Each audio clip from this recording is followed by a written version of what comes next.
Geacht kopstuk.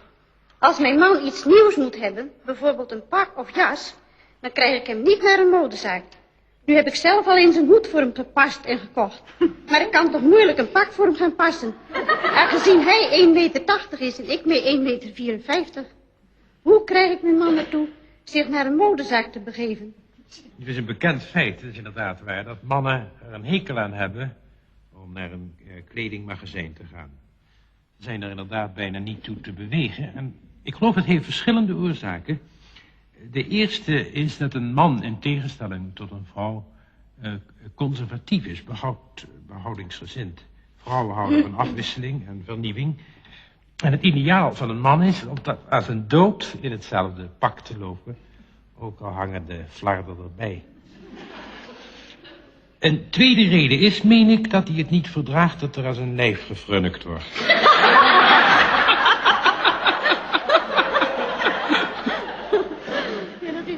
Hij vindt dat slopend en dat is het ook. Maar ik geloof, mevrouw, dat ik de voornaamste reden nog niet genoemd heb. En dat is, meen ik, de valse situatie, de onechte situatie waarin een man zich in zo'n winkel bevindt. In kledingzaken heerst namelijk, zoals u weet, een vrouwelijke atmosfeer. De tonen zijn voortdurend vriendelijk en hoffelijk en tegemoetkomend. Een dikke dame wordt bijvoorbeeld zo behandeld. Mevrouw, wat hebt u een mooi gevuld figuur. Ja. Mannen doen dit van nature niet. Ze houden er ook niet van. Als een man in een zaak komt en hij is wat corpulent, dan verwacht hij eigenlijk, en hij hoopt het ook, dat de bediende zegt: allemachtig meneer, wat een dikke pens. Kijk.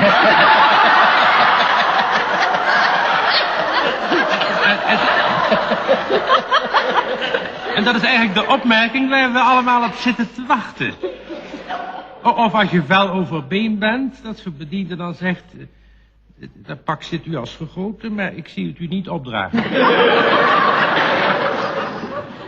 Of als je voor een broek komt, dat zo'n man zegt: een broek, meneer?